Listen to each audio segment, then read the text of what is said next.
Good evening, everyone. You're watching Bharat Voice, and we are live from Bengaluru in India. And today we have for you yet another global interview. Yesterday, we talked to Nasir Siddiqui, and we are today continuing our two-part series on Afghanistan. Yesterday, we talked to Nasir Siddiqui, who's from the Peace Ministry in Afghanistan, about Afghanistan ahead, about the future of Afghanistan. And do the people of Afghanistan, do they ever perceive, do they ever imagine and foresee an Afghanistan which is free of Taliban? Now, today, to carry this a little bit forward, we are talking to the youth, and today we're talking to the women and strong headed women of Afghanistan. And today, to talk about this and to talk about their aspirations, about what they think, what are the expectations from the government, and what are the expectations from India as well, we have with us Shkula Zadran, who has recently represented her country, Afghanistan, at the UN in 2020, and she's also a student of international relations. Shkula, welcome to Bharat Voice. Thank you very much, Vetika. Thank you very much for inviting me for this very wonderful session, and thank you very much for having me. I wish we will have a great session and discussion. Absolutely. Absolutely. There are already people who've joined us live and people are listening to you. So, Shkula, I'm not going to take any more time. We want to hear from you, first of all, tell us a little bit about your personal story and how did it happen that you represented your country at the UN, and what did you talk about exactly? Because I was going through your social media, and of course your tweets as well. A lot of them are in your language, and sometimes we sitting in India are not able to understand. So if you can tell us your story, people in India would also like to listen. Well, thank you very much, Vetika. As you mentioned, I'm the Afghan youth representative to the United Nations for the year of 2020. I was born during civil war in Kabul, and I was me and my family left Afghanistan and immigrated to Pakistan due to the conflict and civil war. And as a child refugee, I grew up in Pakistan, and despite I was very young, but still the experience of being a refugee helped me to realize the value of my own country, and I could feel the discrimination against us there. And despite being a child, I realized that this is not my home. And when we came back to Afghanistan, though our life situation was a bit different from living in Pakistan, because Afghanistan was a post-war country with very less development and facilities, but still the feeling of being at home was very like I could tell you that I was very happy. I completed my education here in Afghanistan, completed my school, completed my bachelor's degree, and currently, as you mentioned, that I am pursuing my master's degree in international relations. And last year I represented Afghan youth at the United Nations, and it was quite a good journey. And I can tell you that I have very good experiences, very sweet memories from a period of time. Despite all security challenges and restrictions due to COVID-19 and some cultural restrictions for women, I have represented my country, and especially the young generation, in such a prominent and international platform very well. And during that 1 year, I made sure with my team that I meet youth from all around Afghanistan, have discussions with them, listen to their concerns, especially focusing a lot on the peace negotiations and the inclusion of youth in the peace negotiations. So because of the security challenges, we could not travel to many provinces, but still virtual meetings and online meetings, we made sure to have a talk with them. So at the end, I collected all the views and their concerns and demands, especially about peace negotiations and about their inclusion in peace talks. I shared it all in a form of a speech, a final speech to the Security Council of United Nations.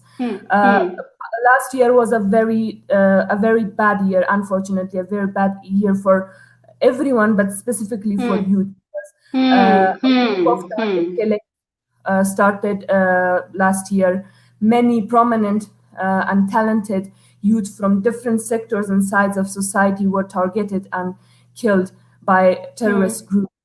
We have lost many gems. We have lost students. We have lost journalists, and including women, which was very, very horrifying. And I tried my best to raise my voice for them, to advocate for them on behalf of them in Security Council, and I called and I asked them, the international community, to continue their support for Afghan nation, because we deserve it. Shkula, since you're talking about your experience at, the speech that you gave, and you're talking about on ground, you visit a lot of people and a lot of women and children in Afghanistan, and you speak to them, you talk to the youth. You're saying particularly last year was very bad for the youth. You lost a lot of people. Of course, we all saw that in the news, because when we are sitting here in India and we are seeing those news, our heart goes out to the people of Afghanistan, because we really, really respect you. We have all the love and support for you. Let's talk a little bit more about that. What is your experience with the women and children? What is your experience with the youth when you go on ground? What do you talk to them about, and what are their hopes and aspirations? What do they want? Do they have hope in the government, in the democratic structure? Do they ever see that the problems that they've been facing for so many years, and the turmoil your country is always in? Do you ever see that there will be a Taliban-free Afghanistan? Or what do they really want? Well, it's needed to be mentioned that Afghan generation is not the generation of 20 years ago. They are well aware of the modern. They are well aware of the technological advancement and human developments around the world. And this understanding and realizations has influenced them to think about their current circumstances, and it has made them to realize that they need to thrive, and they need to shape a better future for themselves and for the upcoming generation. Afghans are they are really, really eager to pursue their education. We have hundreds and thousands of school and university graduates per year, and we have the number of students going abroad to pursue their education is also very high. And I think that the participation of youth in different sectors and sides of society, including sports, arts, economy building, politics, and civic activities is very prominent. And I believe this prominent contribution of youth into different processes and different sides of society has made them the target of terrorists, because I think that terrorists and extremists are afraid of Afghan young generation, and they want to stop us. So that's why since past 1 year they have been targeting us. They have been killing the most talented ones across Afghanistan, and it's needed to be mentioned that most of them are unfortunately journalists and civic activists, and most of them are women, which is very, very horrifying. So keeping in mind all those elements and factors, let me be rational that we cannot imagine a Taliban-free Afghanistan. They are a big part of this country. They have been playing a huge role in the politics since past decades, and we cannot exclude them. We cannot marginalize them. The only solution that we and international community should bring them to the table of talks, and the only solution is peace. Otherwise, I think the future and the current situation of my country a bit disappointing for everyone. And it's interesting you mentioned that, because this is what I told Nasir Siddiqui Saab yesterday also. I was telling him that, when I was reading about Afghanistan, and when I was talking to people like you, when I was getting in touch with you, I noticed that a lot has been written and a lot has been said about the women and children of Afghanistan, and women always being the easy target, that they are always attacked. But I feel that there's very less information about the fact that there are also strong headed women like you, and there are also youth like you who are out there to achieve it, and they want to now finally start, giving it back to the world. They want to give back to the world in terms of whatever knowledge that they have. They want to go and study abroad, they want to learn so much more, they want to participate in politics and journalism. So taking that forward, again, tell me, Shkula, is there any particular industry you see that the youth are more interested in? Do you think that the youth are now participating more in politics, or do they come out and vote more, or is there still an environment of fear that if they do that, then they will be targeted by the Taliban? Because what happens is, out of fear also comes this wave that we're not scared anymore. We've seen it enough, and now we are going to rise and we are going to shine. So again, tell me. The political issues of Afghanistan are such intense that they are influencing each parts of our lives. So, unconsciously, everyone, including youth, are interested into politics. They are discussing. They are sharing their views. They are raising their voices. Trust me, Ritika, there are youth that they are risking their lives, and they are advocating. Yeah. They are advocating for meaningful and positive peace. Hmm, They're risking hmm, their hmm, lives. But hmm, I believe that it's not enough, and I believe that hmm, Afghan government, international hmm, community should really give a platform to youth, so they practically and hmm, rationally participate and be hmm, a part of the decision making process, hmm, be a part of hmm, the policy making process, be a hmm, part of the peace negotiations. hmm, hmm, Otherwise, I believe that speaking on social media platforms, hmm, hmm, or just creating risk for your hmm, own life, hmm, hmm. but it would be less helpful to bring a change or to influence a decision. That's a very good point you made, Dashkula, again, because I was just going to come to that and ask you, what are the opportunities that you people have, and what are the opportunities that young people of Afghanistan have provided by the government and other organizations, so you can put your point across. And this is what our aim is. We were trying to do this interview to not just, hear your voice, to put it out there so that people hear it, of course, on social media, but it should create ripples that the government should also give more opportunities to people like you. All right. Yeah, you were saying something, Shkula. Yes, I was trying to highlight a point that Hmm. unfortunately Afghan government Hmm. has not done and has not fulfilled their responsibilities towards Hmm. youth. The Hmm. participation of youth, specifically in politics and decision making, is very limited to few people Hmm. based on Hmm. nepotism and Hmm. favoritism, Hmm. and Hmm. the meaningful participate of youth is very, very less, and I think Hmm. very symbolic. And we need to Hmm. Hmm. fight this obstacle that might get very problematic in upcoming few years. Okay.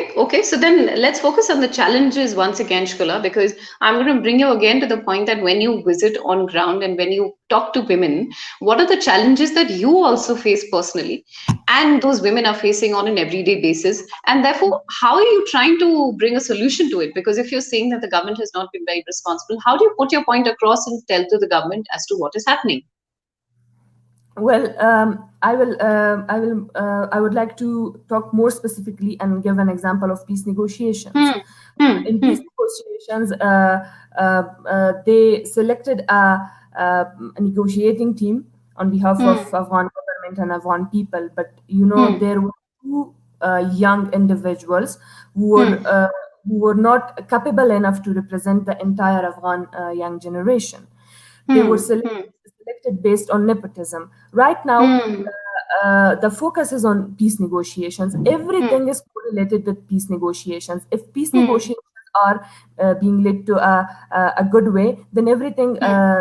all other challenges around us will, like, we will solve it. So Okay. uh, I believe that in such decision makings, in such prominent platforms such as peace negotiations, they can select youth from all across the Afghanistan, youth who have been in rural areas, who have been witnessing the conflict and the violence, who know the ground facts, who know the challenges of people. And also, I strongly believe that in political environment, we need to get rid of those people who have come to the decision making ground based on their family backgrounds or based on their family relations, because we have lots of very talented and very educated and very committed youth who are eager to contribute to work, and they have the love and commitment for their country. So why not them? All right. The practices and the attitudes should be changed. All right. So it's probably more of a very bureaucratic structure there, and therefore you are not able to enter that space and therefore make your voices heard. All right, Shkula. Also, let's now talk about India. Of course, we all know that a lot of Afghanistan students come to India every year, and they come here to study. And some of them also just settle down here for good, and they're very happy, and we respect them a lot, like I said. And Afghanistan and India have been the best of friends for a long time. We have cultural and historical ties as well.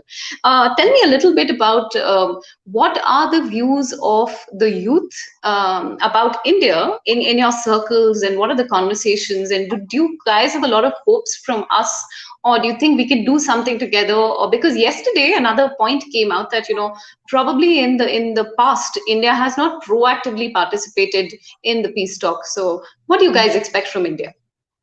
So first of all, as you mentioned, that we have very cordial historical and cultural ties, and there are many common things that we do share, and it brings us together as two friendly and cordial nations, which is very good. Speaking specifically about India, I believe that we have very good experience with our Indian friends in comparison to other neighbor states. One of the most important and prominent points that everyone, my circle and all other youth are talking about, is the very positive and friendly and very, very good relation of Indian government with us. They are not supporting extremist groups. They are not supporting terrorists. Right. They are helping us to thrive. They are helping us to develop, as you mentioned, that they are giving us scholarships. They are helping us to rebuild our dams and many other infrastructure. A lot of development projects being promoted by India in Afghanistan. Yes. And specifically amongst youth, the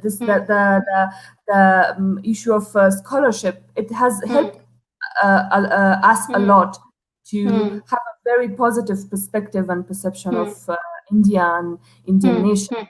So I think that's very much important, that beside of being a very supportive neighbor and friend, Indian government and Indian people have always been the most positive ones and the most good ones, who does not make problems for us, make trouble for us.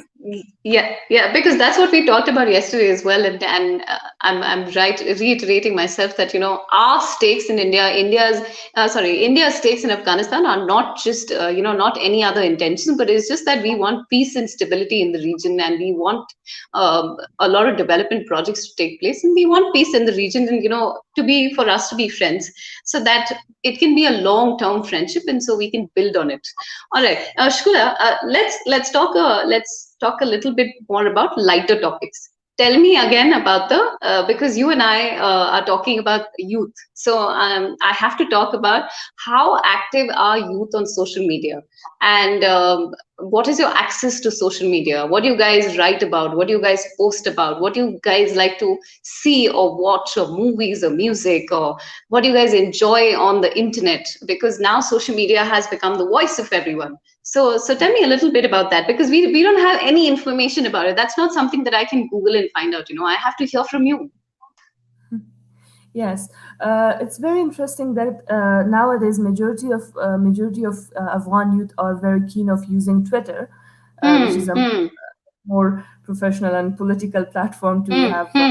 Hmm. discussions and to conduct advocacy campaigns and to conduct Hmm. some to raise their voice for certain issues. So, Yeah. keeping in mind this, I can based on my personal experience and based Hmm. on the experience of my friends and circle, Hmm. nowadays most of Hmm. them are keen of using Twitter, and Yeah. the rest of social media platforms are being used for very basic daily needs and daily Right. discussion things. But Right.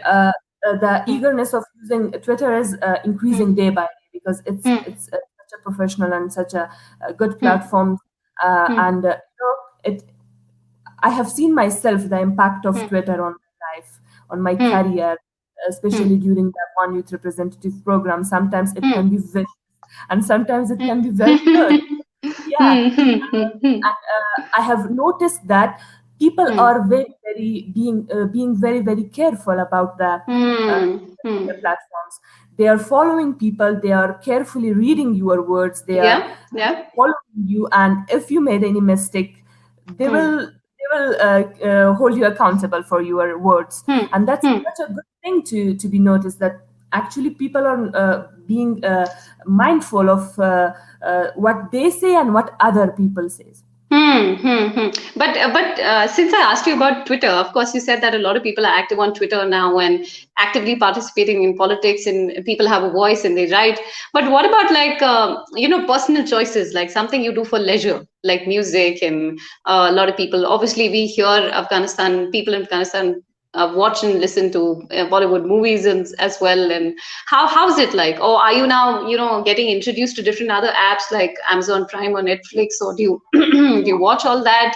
Do you follow it? Do you like something particular? Share something, no? What do Yeah, you like to watch? when we talk about social media, let's keep in mind that we have very severe problems with our Yeah, electricity all over of the Afghanistan. So many yeah, people do yeah, not have yeah. access to good Hmm, quality hmm, internet and good hmm, quality hmm, electricity. So hmm, if you talk about hmm. rural areas, people who are living in rural areas having limited access to Of electricity, they course, are of course. using like as you mentioned for music and Hmm, other, they use hmm, radio and TVs hmm, maybe. hmm, The hmm, might be hmm, the very luxury thing for them. But when hmm, we talk about the privileged ones, of course hmm, they hmm, use YouTube, they use hmm, Instagram, they use hmm, LinkedIn for their professional hmm, career building hmm, proposes. So and Facebook is very very common.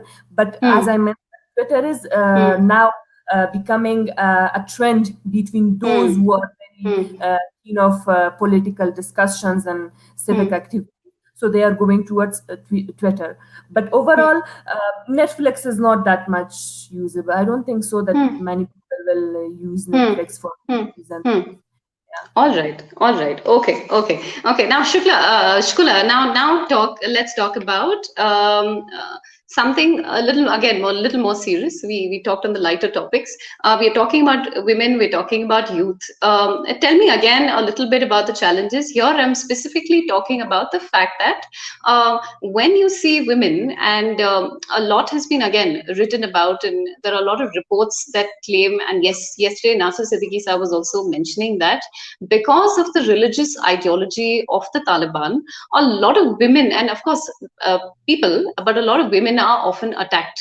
Do you think that women, of course, they're scared and they're scared for their lives, but do you think that this religious ideology matter there can be a solution to this, and there can be like a middle path, or do you think that you would also question the intentions of Taliban, because that's what Nasser also mentioned? There can be probably no solution to the ideology aspect. What do you have to say? Because this is Uh, very complicated. Yeah, see, there is no doubt that Taliban are the extremist and terrorist group. Hmm. They practice extremism. Their actions, their views, their beliefs and perspectives are very correlated with extremism. But I personally believe that the recent target killings of youth, and specifically women, it's not because of their religious beliefs, because they know that there is nothing in Islam to support their actions. There is nothing in Right, the right. basis of Islam to support their very, very brutal actions. But I believe that they are doing this target killings as a tool of pressure, to pressurize Afghan government and to show their power to Afghan government and other parts of negotiations and the deal. So they are somehow pressurizing Afghan government, and they are taking advantages of the chaotic situation to reach to their goals. Otherwise, they know that their actions have no religious basis.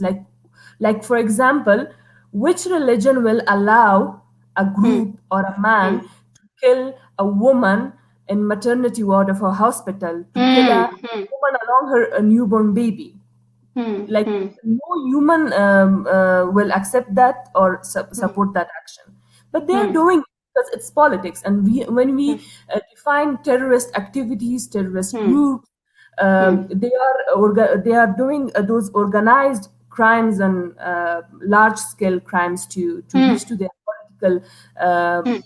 political aims and goals. So basically, I think it's the time has come that we should not glorify the notion of that they are using religious beliefs for certain things, because that will at the other hand, that will increase the Islamophobia around the world. We are doing harm to our own religious beliefs, while our religion does not allow such brutal action. So they are groups, and they are doing it for their own benefits. Right, right. All right, all right. So that is very clear. Okay. Shkula, also tell me, what are the, let's say, job opportunities? What are the employment opportunities in Afghanistan? Do you see employment opportunities increasing now, or there's still a problem? Of course, there needs to be more improvement because Afghanistan is still developing. How is it? Are there more jobs? Are young people interested in, let's say, taking all sorts of jobs? What is it like? Unemployment is one of the major problems of Afghan youth right now. We have a very large number of university students who are graduating every year, but there is no job opportunity for them. Specifically, talk about government. I think government has not fulfilled their responsibility in this part. Private sector is a bit good for creating, providing job opportunities for youth, and especially right now when United States is withdrawing his troops from Afghanistan, and we are going through a very unclear, chaotic situation. Peace negotiations are unclear. Considering all those things, job market is very down right now. I have many friends that they are complaining for not finding a job. And let me tell you that I myself is jobless. Trying to find a job, and it has been difficult. It's So a yeah, challenge. Yeah, yeah. despite being very qualified, there are youth that they have very good education, they are qualified, work experience, but they cannot find a good job. And if they find the salary and other benefits will be very, very less, that they Very cannot less. afford life. Yeah.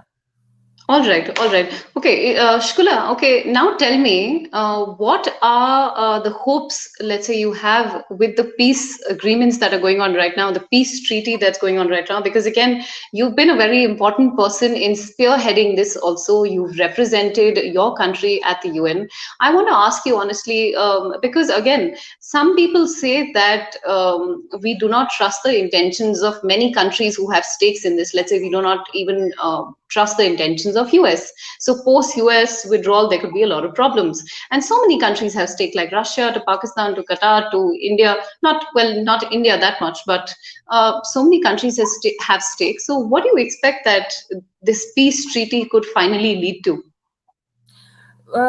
First of all, I strongly believe that regional and international consensus is very important for the peace negotiations of Afghanistan. All those countries that you have mentioned, all of them are their role and their presence is very important because all of them have their regional interests, and we need to make sure that any peace deal or political settlement will not go against their interests because that will create obstacles in future. So keeping this in mind and being rational, I personally believe that considering the ongoing situation and there is no updates from both sides, Talib, and considering the ongoing violence and conflict and bloodshed every day, I'm not very much hopeful. And like peace negotiations should start with a ceasefire, and there is no ceasefire. There is an increasement in violence and conflict every day. Innocent people and school children and university students are being killed, and this is a totally senseless war and conflict. So I'm not very hopeful. But as we all know that anything can happen in politics anytime. So we might see some surprises in short future, but let's hope for best. Let's just pray because all right. Right now, as you mentioned, the contribution of US in the peace negotiations, their withdrawal of troops, all of these things makes it difficult to understand and to analyze and to be hopeful for.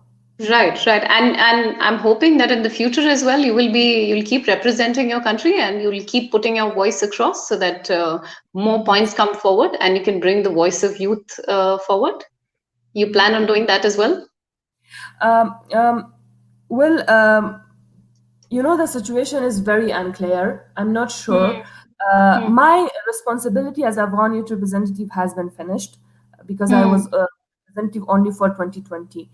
I will look forward to get more opportunities and platforms to represent my country more effectively. But if I do not get any opportunity, I myself individually will try my best to raise my voice for my generation and especially for women because they are the more marginalized and the more vulnerable ones. All right, and we wish you all the very best in your efforts, so you can do that. And we will also be in touch. And we are not just friends and partners in politics, and we are not just long time cultural friends. But whenever we even call someone for an interview, you end up building a connection with that person. And like I said, for the first time, we're hearing the story of Afghanistan. Shkula, my final question to you tonight is about the future of Afghanistan. Again, if you can please, precisely explain as to what do you expect, what does the youth expect, what do the women expect, what are the challenges, what are the possibilities, and how do you see Afghanistan, let's say, in the next 5 to 10 years, and how could the government do better? All those things. Could you please just summarize it? As I mentioned before, the future of Afghanistan is dependent on the peace negotiations. If peace negotiations shape the way for development, for rule of law, for protection for a safe environment for minorities and women and children and youth, then I'm strongly confident that a very bright and good future is waiting for us. But let's assume that if this peace negotiations went wrong, and it did not help us to ensure rule of law and transitional justice and an inclusive peace where even the voice of victims of war are being included. If we don't have all those benefits and things, then I think that will be again a mistake that will be again only a political settlement which will not serve the interests of Afghan nation, and that will fail again, maybe in upcoming 2 or 3 decades, that will fail again. So I strongly believe that international community should observe the peace negotiations, should pressurize the Taliban and the Afghan government to reach to a political settlement which serve the interests of Afghan nation. Otherwise, if we are being marginalized, if we are being ignored, then there is no hope for the future of Afghanistan. So everything is dependent on the current peace negotiations. All right, all right. Shkula, on that note, we will end today's interview. We spoke for about 35 minutes, and you've made some excellent points there, some very valid points there. You said a transitional justice should be there, and let's really hope. We are also praying in India, and we are also working on this, and let's hope the peace treaty does not go wrong, because there's a lot of aspirations that the youth and women like you, strong women like you, have a lot of aspirations and hopes from your country. All right. Thank you so much for joining with us on Bharat Voice today. And thank you for connecting and taking out time, Shkula. Thank you very much, Vedika, for having me and for this fruitful discussion and conversation. All right. Thank you. Namaste.